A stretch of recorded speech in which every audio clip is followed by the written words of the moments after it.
Welcome back to the Blacktop, y'all. Now, I didn't really plan on recording another episode today and dropping it, but after seeing the Nets lose another game last night, that's now 7 in a row. The Nets are in trouble, and they have not looked good recently since Kevin Durant has gotten hurt. And you can't solely rely on Kevin Durant to carry this team to a championship when you have two other stars on the team.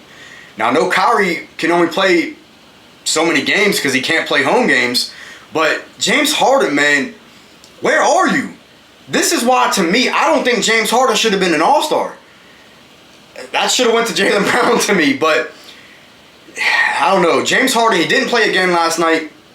That hamstring injury has been lingering going back to the postseason last year. He sat out last night against the Jazz, so Kyrie was kind of a one-man show. Now, I know that their losses, in this 7-game, losing streak, it has been a tough stretch, of games. But at the same time, you got some questionable losses in there. They lost to the Kings where James Harden shot, I think, 2 for 11? Come on, man. Against the Kings? The Kings are terrible. And then you got to look at, the Minnesota game.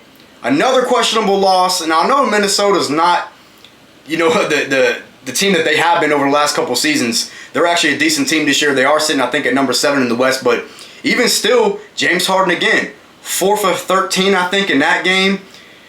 That's not going to get it done, man. Without a KD, you're supposed to be a star in this league.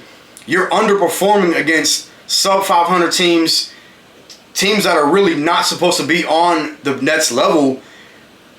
The Nets are in trouble, and they're potentially on the verge of falling into the play-in spot if they can't get it together and find a rhythm without a KD. Because KD is probably going to be done for several more weeks, and I don't know, man. The Nets, the trade deadline is coming up, I think 2 weeks from now or so.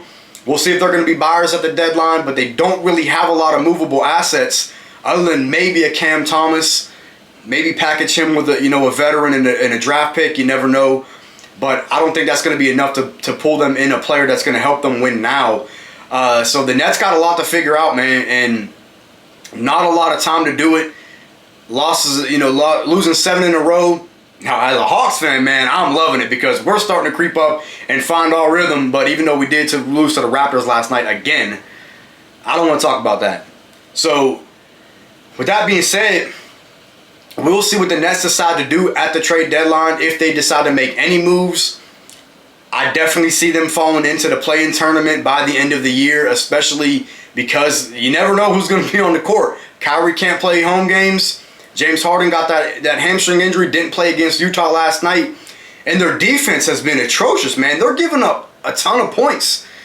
So everything's going wrong for the Nets right now. If you're a Nets fan, you got to be pulling your hair out. I mean, coming in as a contender this year, number 6 right now, and teams like Milwaukee and Chicago and Miami, those to me look like the cream of the crop right now of the East. I don't think the Nets right now can beat them in a 7-game series. With the KD, obviously you never can count out the Nets with KD, but when he comes back, what's he going to look like? Now a second injury, they're going to be cautious on bringing him back, in my opinion. So, is it going to be enough to carry the load? We'll see. Let me know what y'all think down in the comments, man. Do y'all think the Nets are still a contender this year? Do you think they're going to be in the play-in spot? I personally think they will be, but let me know what y'all think, and I'll see y'all next episode.